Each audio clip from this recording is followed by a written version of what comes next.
अस्सलामु अलैकुम वरहमतुल्लाहि वबरकातुहू। आज हम हज़रत आदम और हव्वा अलैहिमुस्सलाम की तलब मग़फ़िरत और रहमत की दुआ पढ़ेंगे।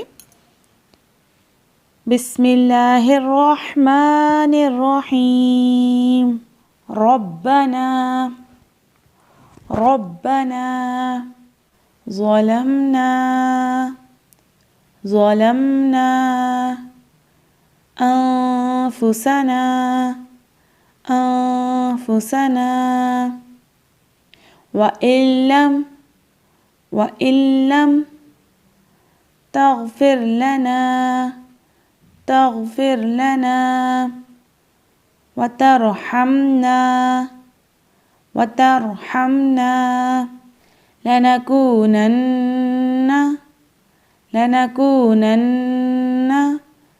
من الخاسرين. ربنا ظلمنا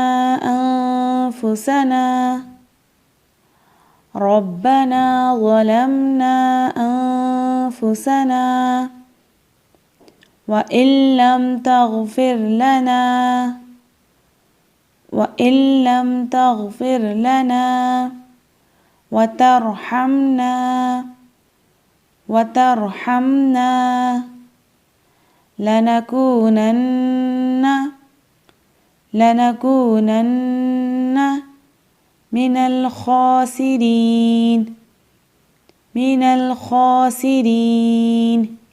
ربنا ظلمنا أنفسنا وإن لم تغفر لنا وترحمنا لنكونن من الخاسرين.